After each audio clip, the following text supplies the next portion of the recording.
এই মুহূর্তে ইংল্যান্ডে ট্যাপ থেকে সরাসরি পাইপে করে গাছে জল দেওয়ার উপর চলছে কড়া নিষেধাজ্ঞা, সঙ্গে চলছে খরা। আর এই তীব্র খরায় গাছ বাঁচানোর দুশ্চিন্তার মাঝেই আজ আমাদের এই ছোট্ট বাগান থেকে পেলাম কুলো ভর্তি তাজা শাকসবজি, লাল শাক, পালং শাক, লাউ পাতা, আরও কত কি। পরিবারকে সঙ্গে নিয়ে বিকেলবেলায় নিজের বাগান থেকে তাজা শাকসবজি তোলার আনন্দই সত্যি আলাদা। মনে হয় এত কষ্ট সত্যি আজ সার্থক। চলুন আমাদের এই ছোট্ট কিচেন গার্ডেনের আনন্দটুকু আপনাদের সাথেও আজ ভাগ করে নিই।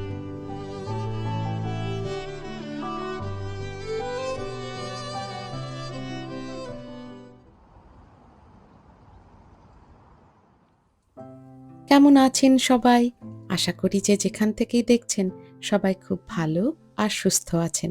আমি ক্যামেলিয়া, লন্ডনে বাঙালি জীবনে আপনাদের স্বাগত জানিয়ে শুরু করছি আরো একটা নতুন গল্প।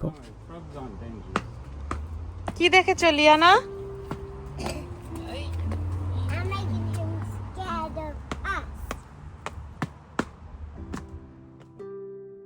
গাছগাছালির মাঝে হঠাৎ দেখি এক ছোট্ট অতিথি। বাগানে আজ প্রথম একটা ব্যাঙ দেখলাম। আমাদের দেশে তো একটা কথা চালু আছে, ব্যাঙ ডাকলেই নাকি বৃষ্টি নামবে। তবে এখানে আবহাওয়ার পূর্বাভাস যা বলছে, বৃষ্টির কিন্তু বিন্দু মাত্র কোনো সম্ভাবনা নেই। আপনারা খবরে শুনেছেন কিনা জানি না, ইংল্যান্ডে কিন্তু এখন রীতিমতো খরা চলছে।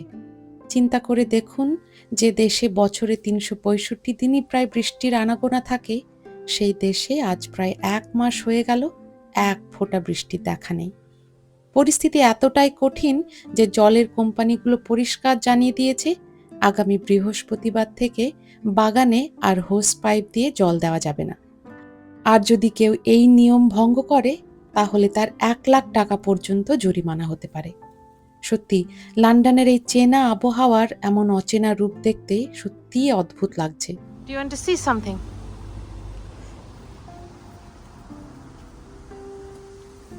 Our first Corolla.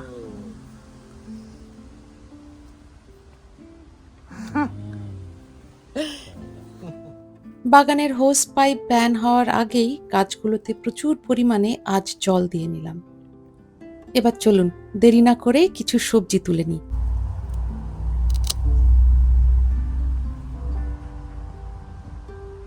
এই দেখুন আমাদের গাছের এই প্রথম কোরজেট, এখন পর্যন্ত দুটো হয়েছে। দেখতে অনেকটা আমাদের দেশের শসার মতো হলেও হালকা ভাজা কিংবা যে কোনো তরকারিতে এর স্বাদ কিন্তু দারুণ লাগে।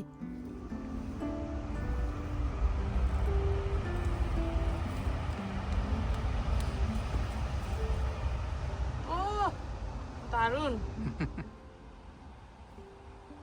লম্বাটা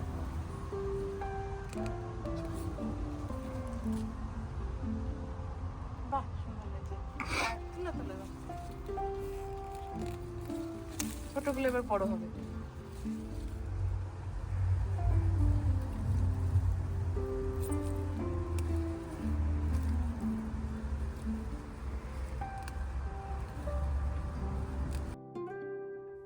এই দেখুন আমার নিজের হাতে লাগানো এই মরশুমের প্রথম লাল শাক।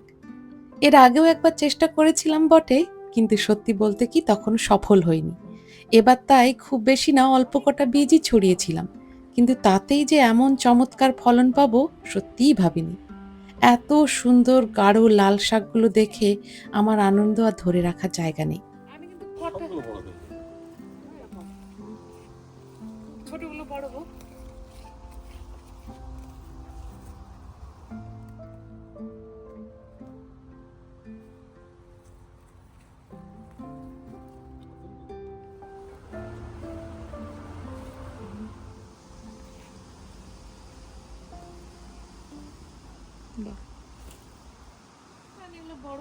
এতক্ষণের মধ্যে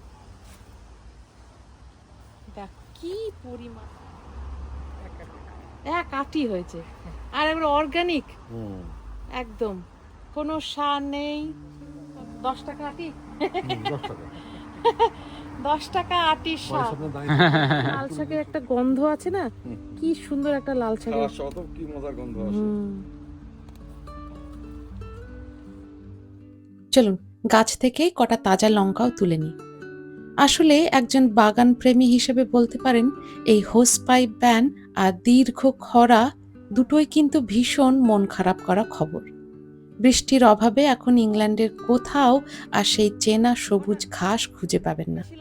চারপাশটা শুকিয়ে খটখটে হয়ে আছে। প্রতিটা সবজি বাগানই এখন এই জলের কষ্টে ভুগছে। আমরা অবশ্য একটা উপায় বার করার চেষ্টা করেছি। লিয়ানার ছোট্ট সুইমিং পুলটাতে কিছুটা জল ধরে রাখছি আজকে, যাতে আগামী কটা দিন অন্তত বালতি আর মগে করে গাছগুলোতে জল ছিটিয়ে দেওয়া যায়। কিন্তু কতদিন আর এভাবে চলবে বলুন? এই চড়া রোদে আমাদের এই যত্নের গাছগুলোকে আদৌ বাঁচিয়ে রাখতে পারবো কিনা সেটাই এখন বড় চিন্তার বিষয় হয়ে দাঁড়িয়েছে। এটা ও এই যে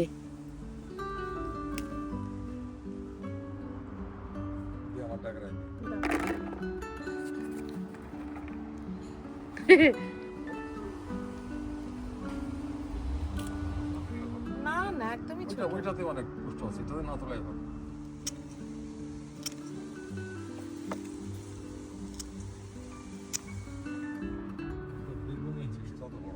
হ্যাঁ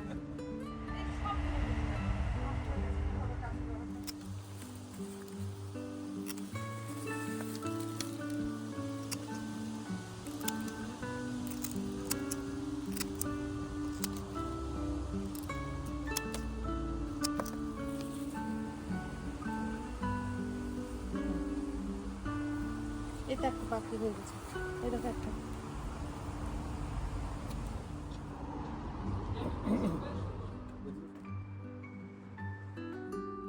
এই যে লিয়ানা খেলা থেকে বিরতি নিয়ে এবার এসেছে আমাদের সঙ্গে একটু সবজি তুলতে। এই যে দেখুন, এগুলোকে বলে চেরি মূলো। দেখতে একদম ছোট ছোট চেরির মতো লাগে, গোল গোল, লাল, বেগুনি, গোলাপি, সাদা বিভিন্ন রঙের হয়। আমরা এদিকে মাসখানেক থেকে প্রচুর কচি কচি মূলো তুলে খেয়েছি, আর এখন তেমন অবশিষ্ট নেই বললেই চলে। তাই ভাবলাম আজ যে কটা বাকি আছে সবগুলোকে একসঙ্গে তুলে ফেলি। এতে একেবারে শেষ মূলগুলো তো পাওয়া যাবেই, আর মাটির এই জায়গাটাও পুরোপুরি ফাঁকা হয়ে যাবে। ভাবছি এই জায়গাটা ফাঁকা হয়ে গেলে এখানে অন্য কোনো গাছ লাগিয়ে দেব। ফাঁকা হয়ে যাওয়া এই জায়গাটায় কিসের বীজ বোনা যায় একটু বলুন তো? আপনারাই আমাকে কমেন্ট করে একটা বুদ্ধি দিন। লন্ডনের এই আবহাওয়ায় এমন কিছু সবজির কথা ভাবছি যার চারা গজাতে বেশি দিন সময় নেবে না। সপ্তাহ 2 বা মাসখানেকের মধ্যে সুন্দর চারা বেরিয়ে আসবে, আর 2-1 মাসের মধ্যেই সুন্দর সবজি তুলে খাওয়া যাবে এমন কিছুর একটা বুদ্ধি দিন। আপনারা যারা বাগান করেন বা গাছ ভালোবাসেন তারা নিশ্চয়ই এমন কোনো চটজলদি ফলন হওয়া সবজির কথা জানেন। কমেন্টে আপনাদের অভিজ্ঞতা আর নতুন নতুন আইডিয়া পাওয়ার অপেক্ষায় রইলাম। আর এই যে দেখুন, এইদিকে গাছে যে কটা বিনস হয়েছে সেগুলো তোলা শুরু করলাম। তবে সত্যি বলতে কি, কড়া রোদের তাপে বিনস গাছগুলোর একদম বেহাল অবস্থা, পাতা সব হলুদ হয়ে যাচ্ছে। এবার কিন্তু মনের মতো ভালো বিনস মোটেও করতে পারলাম না। আসলে বিনস গাছ অতিরিক্ত তাপমাত্রা আর চড়া রোদ একদমই সহ্য করতে পারে না। এত যত্নে গাছগুলো বড় করলাম, কিন্তু এই তীব্র দাবদাহ আর খরার কাছে শেষ পর্যন্ত হার মানতেই হচ্ছে। গতবার তো ঠিক এই সময় আমরা দেশে চলে গিয়েছিলাম, আমার খালাতো বোনের বিয়ে ছিল বলে। ওদের বিয়েরও 1 বছর হতে চলল। বাগান করেছিলাম গতবারও, কিন্তু বাগানের শাকসবজি নিজের চোখে ঠিকমতো দেখা হয়ে ওঠেনি। ওই ভিডিও কলে বোনের কাছ থেকেই যা একটু দেখতে পেতাম। এমনিতেও শুনেছিলাম গত বছরও নাকি এই সময় লন্ডনে বেশ ভালোই গরম পড়েছিল, কিন্তু এবার যেন সবকিছু ছাড়িয়ে গেছে। এমন চড়া রোদের তাপ আর খরা আমি সত্যিই কোনোদিন দেখিনি।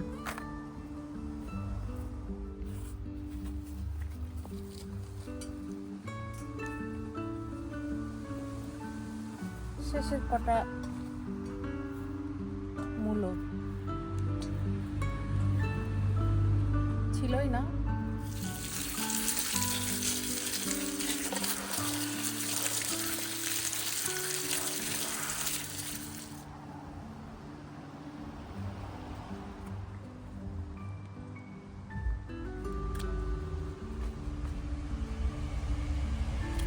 এটা নেওয়া যাবে না, ফেলে দিলাম।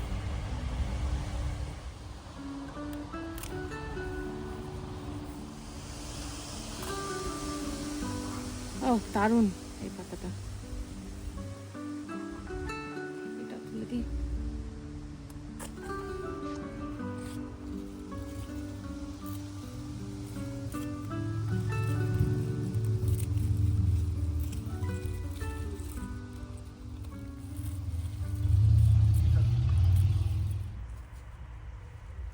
এই পালং শাকগুলোর কিন্তু সেই শুরু থেকে একদম এখন অবধি বেশ সুন্দর ফলন। মা তো প্রায় প্রতিদিনই এখান থেকে তাজা পালং তুলে নিয়ে যায়। কখনো একটু ডালে দেয়, আবার কখনো অন্য সবজির সাথে একটু মিশিয়ে দেয়। সুন্দর লাগে খেতে।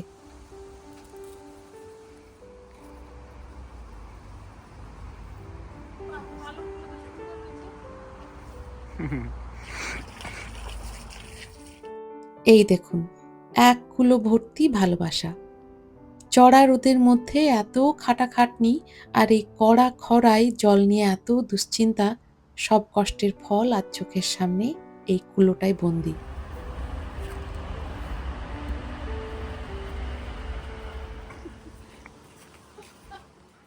এই যে এইদিকে লিয়ানার পুলটাতেও জল একদম ভর্তি করে নিলাম।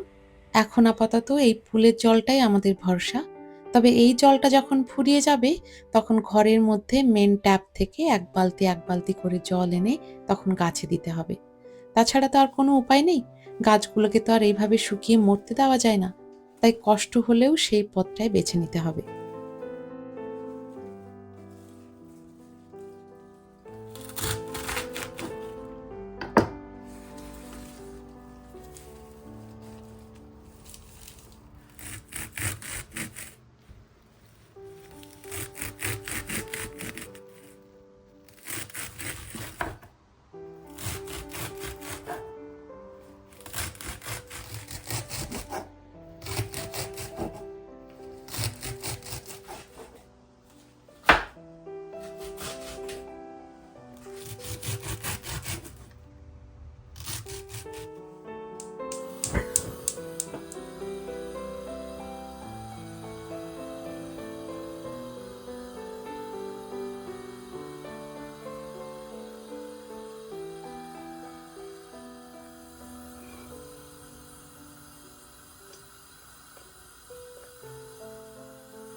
বাড়ির লঙ্কা, আজকে বাড়ির লঙ্কা, বাড়ির শাক।